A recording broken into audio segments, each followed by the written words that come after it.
Everyone on Eli Cutter's road thought he was a fool. He dug his well by hand, lined it with river stone, and built a wooden house over the top, the way mountain people had done in those Carolina hills for 200 years. His neighbors laughed, called it a relic, called him worse. Then came the summer of 2007, the worst drought in living memory. The county reservoir dropped so low officials were rationing water by the gallon, and Gary, the developer who had mocked Eli loudest, had nothing coming from his tap.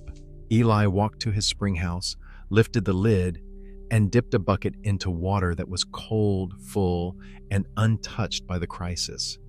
Every neighbor came knocking within a week. His water did not survive by accident. It survived because he understood something about the land beneath his feet that the modern world had decided was not worth knowing.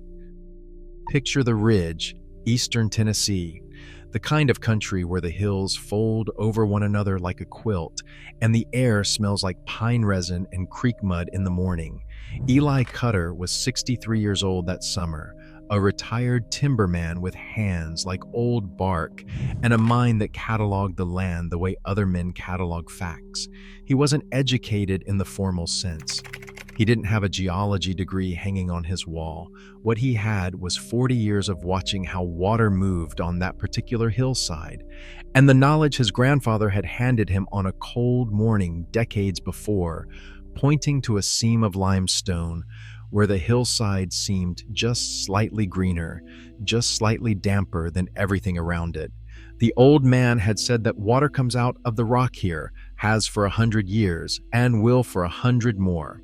So when Eli built his home on that ridge in 1989, he didn't call a driller. He called 2 cousins and a strong-backed neighbor, and they spent 3 weeks digging by hand. The hole was 5 feet across and 22 feet deep. They lined every foot of the hole with flat river stones fitted tight, and then they built a spring box at the uphill end where the limestone seam wept clean water steadily into the earth. Over that spring box, they built a small wooden house with a dirt floor and thick stone walls, the way Appalachian families had done since the 1700s. Cold enough inside to keep milk from souring, wet enough to keep the air tasting like minerals and moss. His neighbors thought it was charming in an embarrassing way, like a man who insists on using a hand plane when everyone else has a power sander. When the county water line finally ran up their road in 1994, most of them connected without hesitation, happy to leave what they called the old way behind. Eli declined. They shook their heads. They made jokes at the hardware store. One man, Gary, the real estate developer who had moved up from Charlotte and built a subdivision on the flattened ridge above, called Eli's Spring House a liability waiting to happen. 13 years later, Gary had no water, and Eli had a bucket full of it. So what did Eli know that the rest of them had forgotten? And why does it matter to you right now, today, in a world where water crises are no longer rare events, but almost annual headlines? Before we go any further, I want to ask you something. Have you ever felt a quiet, creeping unease about where your water actually comes from? Not the tap, the system behind the tap, the reservoir, the treatment plant, the aging pipes running under streets that have not been touched since the Eisenhower administration. Drop that feeling in the comments right now. Tell me where you live and whether you have ever thought about what happens to your water when the system fails. Because what you are about to discover will change how you see water independence, infrastructure, and the so-called primitive knowledge that modern life was so eager to throw away. Here is what Gary's water looked like on paper that summer. It came from a county reservoir fed by rainfall and stream runoff. The Water Authority maintained a treatment plant, a pump station, and roughly 340 miles of distribution pipe, some of it installed in the 1960s. The system served about 12,000 households. It worked beautifully, right up until it didn't. The drought that hit the southern Appalachians in 2007 was not subtle. By autumn, the U.S. Drought Monitor had placed most of North Carolina, Tennessee, and Georgia in exceptional drought, the worst category on the scale. Rainfall across the region was running 16 inches below average for the year. In Georgia, Lake Lanier, the 38,000-acre reservoir supplying drinking water to more than 3 million people in the Atlanta metro area, dropped 20 feet below its normal pool level. State officials issued dire public warnings. Georgia's governor stood in front of cameras and told the world that the state had less than 3 months of water supply remaining. Read that again slowly. 3 months. For a modern American city of millions of people, served by an elaborate infrastructure built over a century of engineering investment. And here is the part that should make you genuinely angry. The system did not fail because of the drought alone. It failed because it was designed with a single point of failure. One reservoir, one treatment plant, one set of pipes. The moment that source was stressed beyond its limit, there was nothing underneath it. No backup, no redundancy, no second layer, just rationing, restrictions, and lines at the fire station where people filled plastic jugs.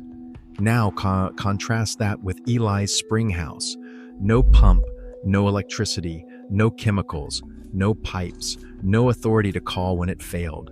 Just cold limestone rock and 200 years of mountain knowledge about where water actually lives, inside a hill. Here is what nobody told you when modernity sold you on centralized water systems. The trade was not just convenience for inconvenience, it was resilience for dependency. The planners, the developers, the county commissions, they had very good reasons that had nothing to do with your long-term security. Centralized systems are easier to regulate, easier to bill, easier to expand into subdivisions for people who want mountain views and city-grade amenities. The system was built for growth and profit. Resilience was never the primary design spec. And when the system fails, who gets blamed?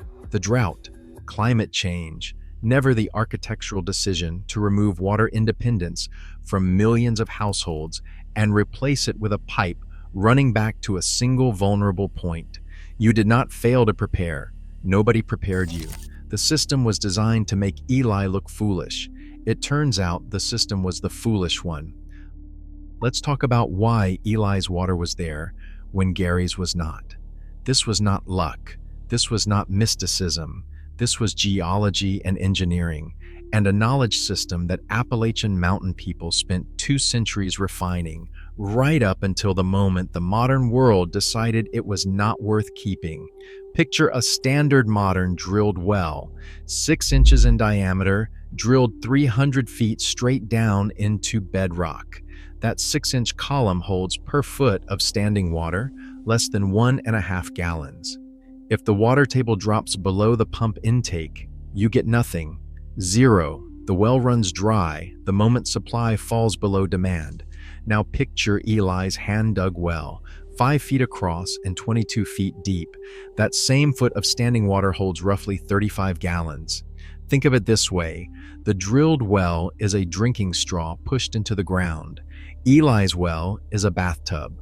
When drought stresses the aquifer and recharge slows to a trickle, the bathtub keeps you alive while the straw runs empty in an hour. The Groundwater Project, a scientific education organization, explicitly notes that hand-dug and large-diameter wells can function in lower permeability conditions precisely because their built-in storage satisfies peak demand while the aquifer slowly refills overnight. The well does not just draw water, it stores it. The well itself is the reservoir. But storage alone was not what saved Eli. His real advantage was where that well sat in the landscape. The seam of limestone that Eli's grandfather pointed to was not a surface water source. It was a fracture network running deep into the Appalachian geology, through which groundwater had been slowly moving for decades. Maybe longer. Water that fell as rain on those ridges years before it ever reached Eli's spring box. This is not a metaphor. Researchers at Purdue University studying mountain spring discharge found that springs fed by old groundwater, water stored in deep fracture networks for extended periods, are significantly drought-resistant compared to wells drawing from shallow, recently recharged aquifers. The reason is elegant. The older and deeper the groundwater, the less a single bad season affects it. Surface drought is a weather event. Deep groundwater is a geological event. The timescales are completely different. University of Utah researchers studying mountain water systems found that it can take an average of 5 or more years for precipitation to travel through the full system and emerge as spring discharge. In the right geological formation, such as limestone, dolomite, or deep fractured sandstone, the mountain acts as a slow-release storage system operating on a timeline that makes a single bad drought year almost irrelevant. Eli's grandfather did not know the terminology. He did not use the phrase fracture network, but he knew the seam. He knew which color the rock turned when water was close. He knew where the hillside stayed green 2 weeks longer than everywhere else in August. That observational knowledge, passed down through generations of people who depended on it for survival, was functionally identical to what a hydrologist would tell you today. It just wore different clothes. If you are finding this valuable, hit the like button right now. This is the kind of thing that took real research to put together, and it matters. Here is where it gets worse for Gary and better for Eli. Gary's subdivision on the ridge above, 12 houses, each with their own modern drilled well, all drawing from the same shallow aquifer, created what hydrogeologists call overlapping cones of depression. Picture a dry sandbox. Push 12 straws into it and have 12 people suck simultaneously. The sand around each straw collapses inward. The straws start competing for the same grains. In a shared aquifer under a subdivision, every working pump lowers the water table for every other pump nearby. During normal rainfall years, recharge keeps pace. During a drought, the competition becomes catastrophic. The stronger pumps draw more water, and the weaker neighboring wells go dry first. In the real world, this is not hypothetical. In Arizona's La Paz County, decades of intensive agricultural pumping dropped the water table from roughly 100 feet to over 500 feet, destroying residential wells across entire communities. In Oregon's Klamath Basin in 2021, over 300 private residential wells went dry, not primarily from drought, but from collective pumping drawing on the same groundwater. These communities had water, then extraction scaled up, then the wells went dry, and the people were blamed for living in the wrong place. Eli had no such competition. His spring box sat at a geological contact point, the line where permeable limestone met impermeable clay, where water naturally emerged regardless of what anyone above him was doing. His system was isolated from the extraction pressure destroying his neighbors, not because he was lucky, because his grandfather knew where to put it. The spring house itself deserves a separate conversation because most people today have no idea what it actually was. It was not merely a shed over a well.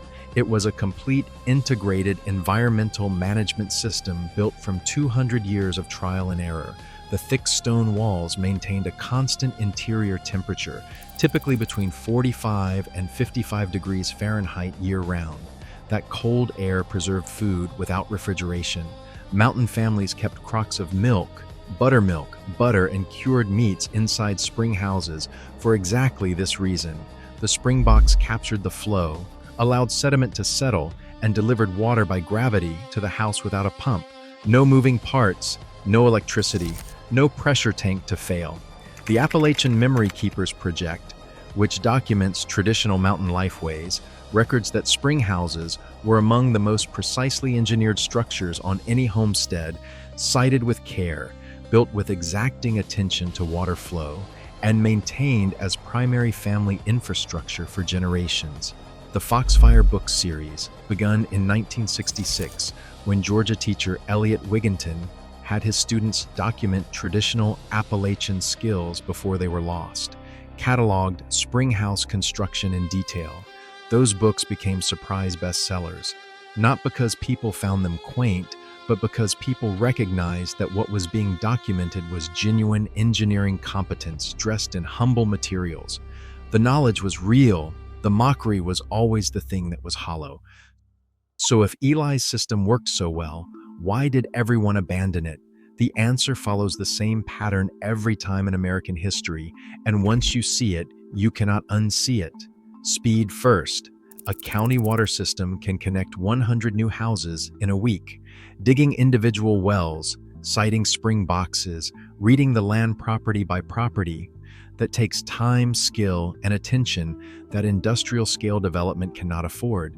You cannot build a subdivision in 60 days if each lot requires 3 weeks of careful handwork. Cost second. When federal infrastructure money began flowing into rural America in the 1950s and the 1960s, the comparison seemed obvious. A municipal hookup looked cheap against labor-intensive traditional sourcing. What the accounting never included was the long-term cost of hundreds of miles of aging pipe, or what happens when the system fails catastrophically.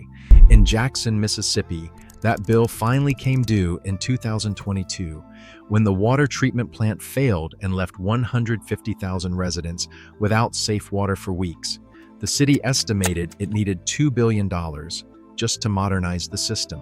$2 billion for one mid-sized American city. And then came cheap electricity and modern drilling rigs, which made the deep drilled well seem like a permanent solution. Why dig by hand to 20 feet when a rig can go to 300 feet in a day? The answer, which the drilling companies were not motivated to share, is that deeper is not always more resilient. Deeper is just more dependent on a pump, more vulnerable to that pump failing, more invisible to the homeowner who no longer knows where their water actually lives. The system sold, as progress has created a population with no water independence, no backup, and no knowledge of how to build one. They were not born unprepared.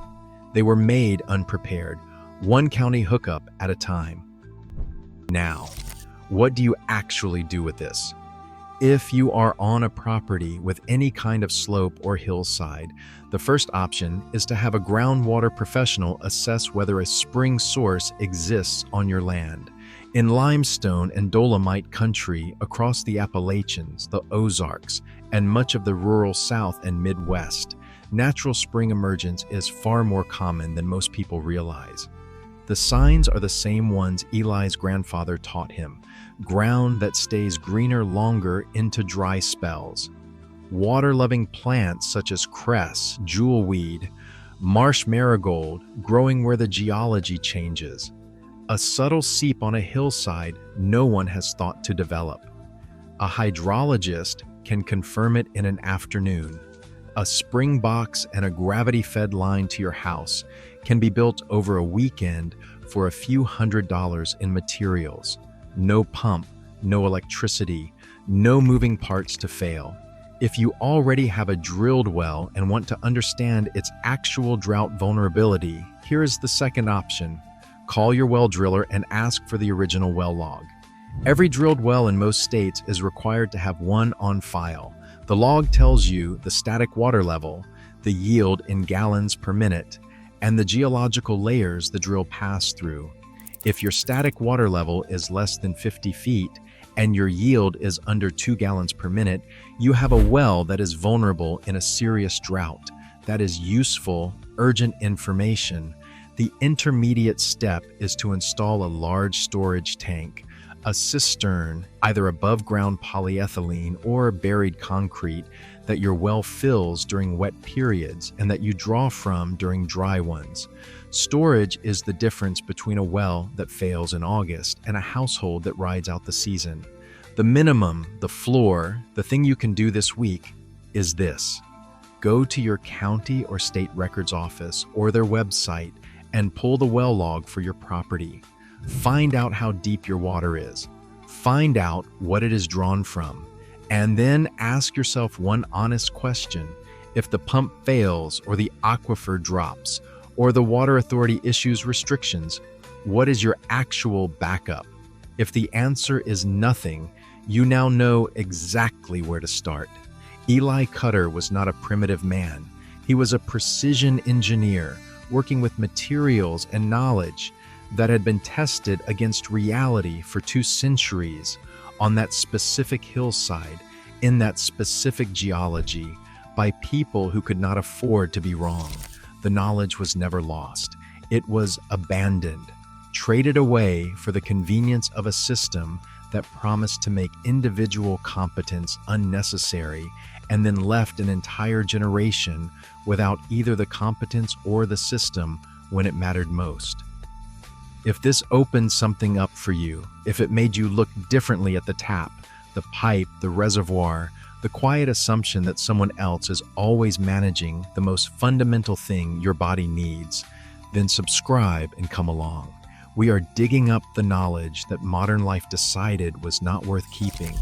The food systems, the building systems, the land skills, the water wisdom, everything that was handed down for generations and then handed over to an industry that turned it into a product and called you foolish for wanting it back.